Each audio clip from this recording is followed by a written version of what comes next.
Hello, everybody. Welcome back to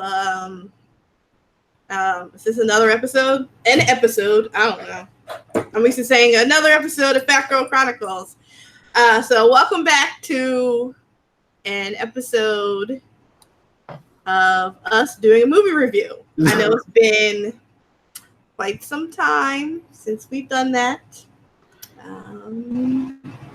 2017, 2018. I think that was the last one we did, yeah. Right? So, yeah. But, we're back again. We're here. We're going to talk. And we are going to talk about The Lion King. The Lion King live action is here. Yeah, I got some thoughts. Uh-oh. Jay, Nothing you bad. got some thoughts. Nothing bad, just some thoughts. Yeah, but how you said it was like... Oh, no, I would never besmirch the name of The Lion King. Come on, man. Well, you can besmirch the name of a remake, reboot, live action without besmirching the actual movie. Good point. Good point. In my humble opinion.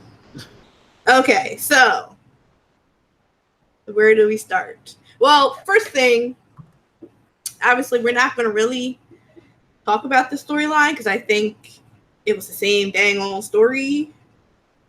It was. it was, except for a couple of parts where they expanded on a couple of characters' relationships. It's a shot for shot. Yeah, it's exactly. like what they tried to do with Beauty and the Beast. Yeah, because Beauty and the Beast was like that too. So, yeah. All right, Jay, go ahead. What were your thoughts when you sat down when that first song started, when the Circle Life? Then when that first dropped, did you feel it in your heart? Well, I'll give them that. Like, they started it off exactly how they needed to, and that worked. Because the thing was, like, just like the original 94 film, when the way they started out with the bass hitting, and then you seeing like how the camera pans out, and you see all the different animals. They did a good job with that. Now, yes. The only problem I would say with that is, when you look at, if you've ever seen those Disney movie nature movies that they do, usually with Morgan Freeman narrating, it looks kind of like that. It does look kind of like, but it's beautiful though. It is beautiful, and it really is a shot for shot recreation of that initial opening. The opening, yeah. And that opening is still one of my favorite openings, even in animation, just because of how it was shot.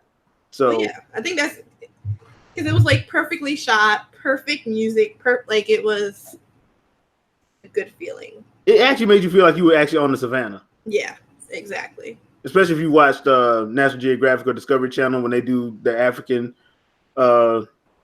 nature shows. Yeah, you get that feeling. Okay. Second question. So after that first drop, the song, and it was good, right? Yeah. So fast forward. The moment when Mufasa died, did it hurt your heart? It didn't do anything to me. It didn't do anything for me either. It didn't do anything to me. I was prepared too. Because that was the thing. Like in the original, you felt, because the problem is with that shot, they should not have tried to recreate the shot from the original animation, in my opinion. Because in the original animation, and I went back and watched it after I got out of the movie, it was way more wildebeest running in there. Mm-hmm. So in this one, because they can't like CG all the animals, it's not that many. So I'm sitting there looking, and I'm like, okay, they're trying to like recreate the shot for shot, and I'm like, it's not working because, one, I'm not scared. Two, I know it's gonna happen. I know it's gonna happen. Well, yeah, I think that is. You know what? You actually bring a good point right there. It just totally gonna cut you off because that's just how it happens. We knew it was gonna happen. Yeah, we knew. I mean, even though you know that Scar wanted to kill his brother when we were, and then we were also kids. Yeah. It was like, wait, what? What you mean? He dead?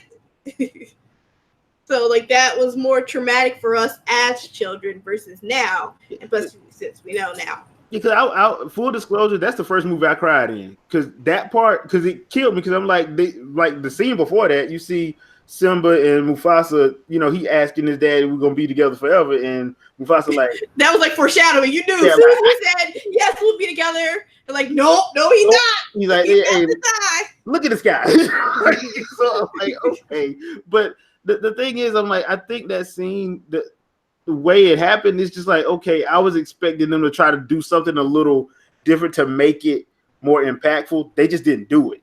No, they didn't do it. I'm like, I thought it was going to do something a little bit more.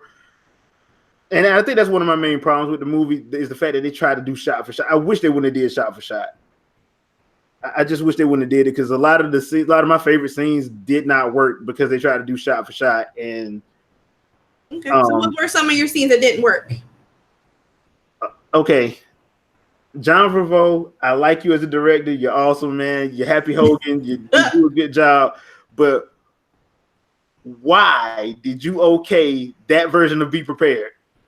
Why? Oh, yes. I'm like, I know good and damn well AGO4 is not talking through Be Prepared. I know he's not. Because I was like, wait, what? And then on top of that, they only did like the last 50 seconds of the song. Yeah, I was like, no, that song. What is this? It needed to hit just right. Yeah, and it just wasn't there. I understand they probably didn't want to do the whole Nazi imagery thing. Did in '94. I understand that with the hyenas doing the Nazi march. I understand that, but I'm like, dude, nah. That goes back to one of my problems with the movie. I like Chiwetel Ejiofor. I think he's a good actor. But Jeremy Irons killed it as Scar, and he just sounded like, I am on Broadway. I must do, I'm like, bruh, you're not on Broadway, bruh. But he is. You're not on Broadway. You in a sound booth. Please stop doing that. Stop enunciating so much. Have some sarcasm. Do stuff. Like, I didn't, his Scar was just like, okay, you're Scar. That's true. I didn't feel, not necessarily like fear, but that like, he wasn't menacing. He was just. Yeah. And I think it's the way Jeremy Irons played it because Jeremy Irons was a mix of charisma and sarcasm. Like you knew he was evil. And then again, that goes back to the animation. In the animation, you can exaggerate little things. So like every time he would talk, you see the corners of his mouth like go way up high, so letting you know that he's extra evil. Yeah. The way he would like walk, and I'm like, so I kind of got. I think that's the problem with trying to do these things like live action, quote unquote, because like the animation can do stuff, can exaggerate little things, visual cues, which animals cannot. Yeah, animals can't do that because if you're trying to say, okay, we got to keep this to realistic to how animals will look, this ain't gonna let them talk. Yeah, so I think that was one of my problems with it, and like I said, it's not that I hated it. I thought the movie overall was good, but I think it's one of those situations where, okay, I know this movie like the back of my hand because I've seen it so many times, and I was expecting them to do a little bit, some stuff different. Now, I did like Timon and Pumbaa. I did enjoy that. As Seth Rogen and I forgot the other guy. And the other guy. Yeah, I forgot the other guy playing Timon. Yeah. But the way Seth Rogen did it, and especially with a little bit of a spoiler alert, just a little bit of a spoiler alert. The scene where they used them as bait, and because in the original they did the luau song. Yes. In this one, RJ can yep. Force yep. So in this one, big pig, yep. You can be a big pig too. Be our guest. Yes. And I'm sitting there like, are they ripping on? Yes. I know. I was like, are they ripping on Beauty and the Beast? Yes, they did. So I like that. I like the fact that they like their role was a little bit more expanded a little bit, I felt. Yeah. I liked when he was singing Kuna Matata. Oh yeah. And he actually said farted. And he was like, wait, you're not gonna stop me? Yeah. Like I think some people probably gonna have a problem with this, but they do break the fourth wall with them two characters at least 3 times. They break the fourth wall 3 times, and I'm like, I don't know if people are gonna like that. I thought it was funny. I thought it was funny. I thought it was like in the context of the scene and what they were doing, I thought it worked because just like in the original, Timon and Pumbaa are strictly comic relief. That's all they are. So I mean, and I'm not gonna lie, Seth Rogen is the perfect person to do that because I know he was ad libbing. I know he was ad libbing. So he followed the script. Yeah, you could tell. You're like, okay, he probably wasn't supposed to say that. It just worked, so they just went with it. So it's kept it in. Yeah, I mean, Timon and Pumbaa is probably my favorite part of the movie. And another part that I kind of had an issue with, Bayhive, please don't get mad at me, but I just wasn't feeling their version of "Can You Feel the Love Tonight." I just wasn't. It didn't touch you right here in your heart. No, Elton John. To me, Elton John still has the best version of "Can You Feel the Love Tonight." I agree. Elton John still has the best version of that. I mean, look, I love Donald Glover, Childish Gambino. But I wasn't buying their version. Now, the other part of that too was the Timon and Pumbaa like intro and outro to that song. It wasn't as funny as it was the first time. It just wasn't as funny. I don't know why, because whoever did the voice acting for Timon, he could actually sing. That's what we can't. And it was on full display. But I think that was part of the joke of it, was that he can't sing, so we're gonna go ahead with it. So, but that's the only, like, that song, the "Can You Feel the Love Tonight" and "Be Prepared." I'm like, okay, y'all, nah, man. Nah, man, y'all just should have had Elton John come back and do it again. You should have had Elton John come back and do it again. I agree. They might as well have. He's here. Yeah, he's still alive. He's available. It ain't like, I mean, I'm pretty sure he would have did it.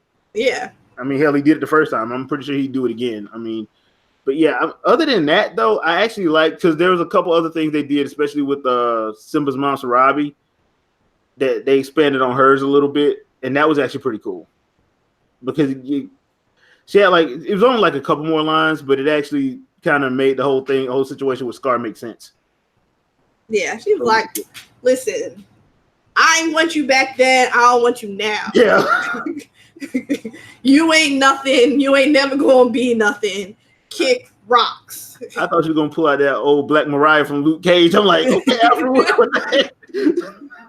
Like, so what you want? Because it ain't like. Yeah, it ain't happening. He basically like, it's not happening. It's not happening. And he was trying, like, my husband and son are dead and gone. It ain't happening. It still ain't happening, bro. I'm not supporting you. No. You can tell he was like, God damn, what I gotta do to get her to like me? You need to die. Go ahead and die. Go on then. That's what you need to do. Because she was like, no. That was kind of funny. That was kind of funny to me. I mean, like, from that point of view, anyway. Other than that, though, I thought it was pretty solid. I mean, for the most part, I done came to the realization that this ain't for me. This ain't for me, but that's why I'll always have my animated stuff, so I'm good. The realization that, this version isn't for you, or all the live action remakes? All the live action remakes, because the only one I've liked outside of this one has been The Jungle Book. The other ones I haven't liked. I haven't liked. Like Beauty and the Beast? I did not like Beauty and the Beast. Beauty and the Beast is one of my favorite of the animated ones too, by the way. See. My favorite is The Little Mermaid. That's what I'm waiting on. And see how it's going to turn out, because the melanin deficient individuals became highly upset. Well, see, I wasn't going to go watch that movie until they did what they did. Now I'm going to watch it. Oh, see, I was watching it from the beginning. Like, I wasn't going to watch it because I was like, I'll wait till it comes out on DVD or something. Rent it out. Mermaid is my favorite. Me and my best friend Michelle, that's our favorite movie. And when it came out on DVD, we got it day one, and it came with a little crown you could wear. And we were literally sitting on my couch with the movie on, with our crowns on, eating McDonald's, like. So trust and believe. You'll be in the theater for that one. I'll be Thursday night, or if they do it in a holiday that I need to go, a Tuesday night, whatever, I will be there and I will be watching. Well, I mean, it seems like they're not going to stop doing these live action remakes. So no, I mean, there's going to be a lot to watch. And speaking on that, Cats. The Cats trailer just came out. Since Oh, a God. crap load of trailers. I'm constantly watching these trailers, and I just judge them. So San Diego Comic-Con in full effect. Yeah, basically. So Cats, Jay had some. Jay knows all the musicals from the Broadway play. He was performing them off air, guys. I'm sorry. I tried to hit that broadcast button quickly, but he had stopped before I got a chance to. I'm sorry that you missed out on that, but he did a pretty good job, y'all. Yeah, I did the Outcast version of it. So, what did you think of the Cats trailer? It creeped me out. It creeped me out. I think because the Cats Broadway play was creepy as is. Yeah. Because they're cats, but they're human. Yeah. They're humanoid cats. They're not cats. Yeah. They're not humans. They're a weird, freaky hybrid that I'm sure we'll have one day when somebody combines their, clone cat with their child that passed away. So yeah, it's probably gonna happen sooner than later. But yeah, if it hasn't already happened, it might already be out there for all we know. Yeah. I don't know why. I don't know who thought that was a good idea to do the humanoid cats with CG and prosthetics. I don't know why, because it's just like it really does look creepy. I'm like, I would have felt better if they just would have just had the CG cats, just CG some cats. I just would have felt better if they did that. Yeah, sure, because Jennifer Hudson, I was like, wait, and then like her face, I'm like, what? And then what's his name? Jason Derulo. Yeah. I immediately knew who it was. I'm like, this is so weird. This is weird because it's your face, but it's not because it's cat, but it's not because it's a human, but it's not all the above. Like it chooses not to identify. Yeah, that thing creeped me out. So I'm like, okay, thank you for making me have nightmares tonight. I appreciate it. So yeah. But I mean, there you go.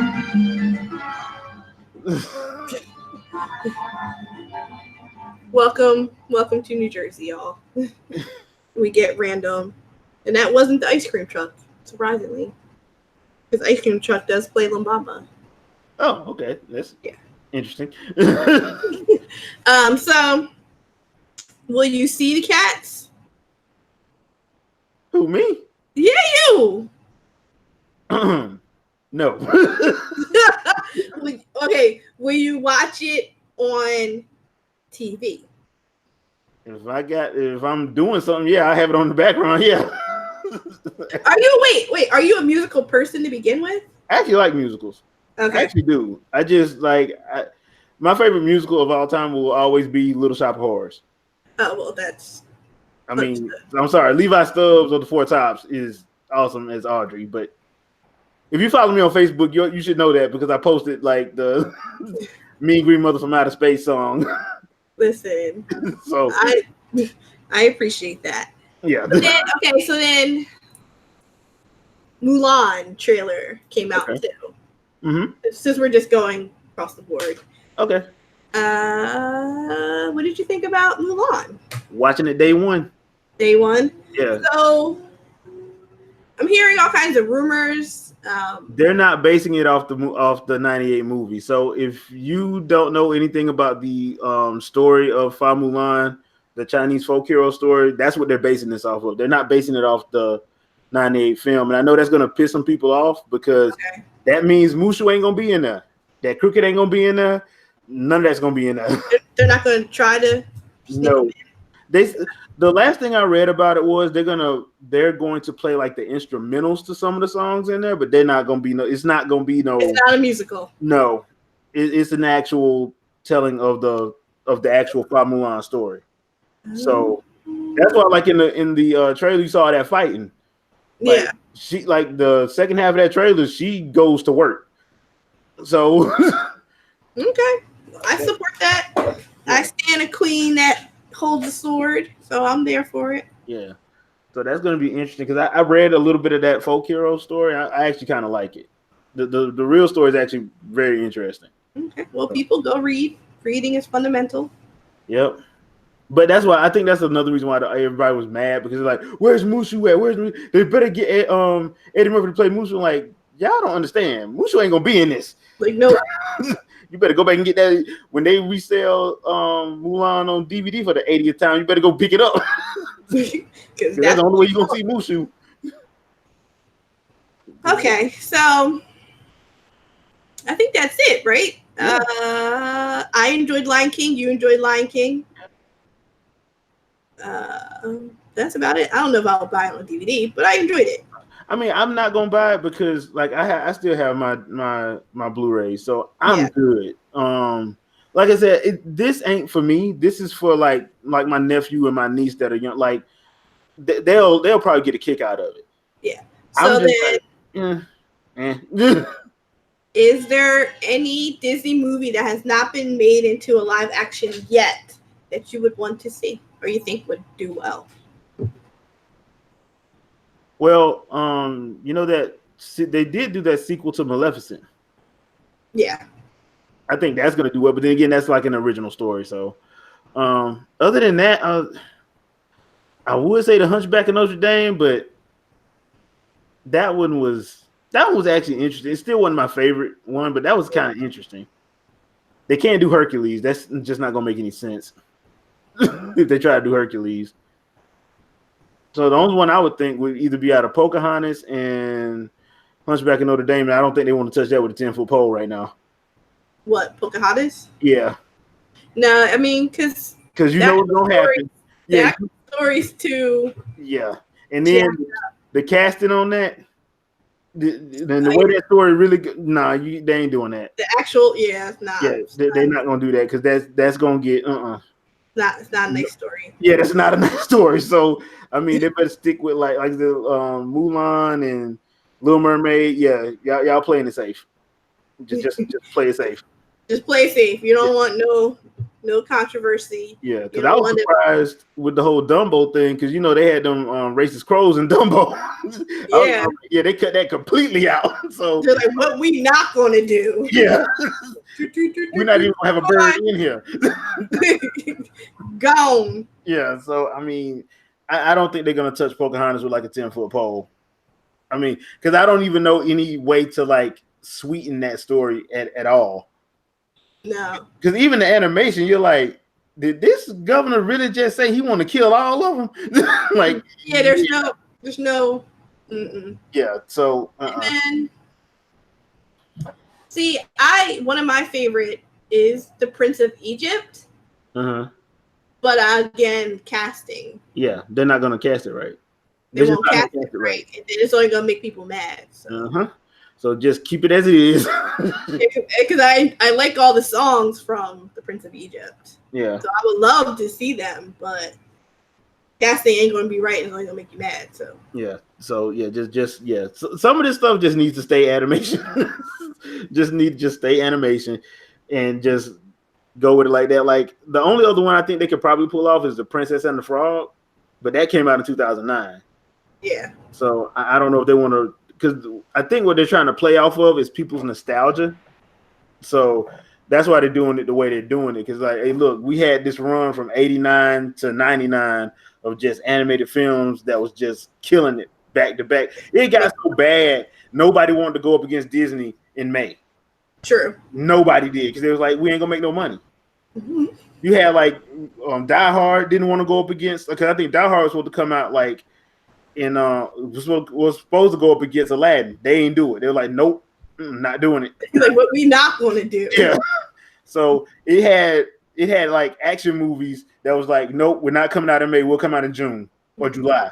We'll let them have May because we ain't gonna make no money if we come out in June. We ain't gonna be able, because what people don't remember is like with movies like that, everybody was liking it, and them kids made their parents go back 2 and 3 times. I used to work at a movie theater, so I remember that. I'm like, y'all here again? Yes, you want to watch it again. So they would just bring them back 2-3 times, watch Lion King, and watch when I was doing it was Mulan and Tarzan. Mm-hmm. So, please don't do Tarzan. Please don't do Tarzan. No. Peter would have a field day with that one. I guess. Yeah, I don't know. I don't know what's left for them. I guess they could just do other stuff. Yeah, I mean, because I think that's the only ones they really can do, really, because it's just that one for that clip of time. Because, well, I heard they're doing Lady and the Tramp. I don't know why, Oh. but I heard they're doing that one. But like, What's that? The Rescuers Down Under, they can't do that. I don't think they would do that. Yeah, so it's like the yeah. Like the ones from like the 70s and 80s, I don't think they're gonna do those. I really don't. I hope they don't do those.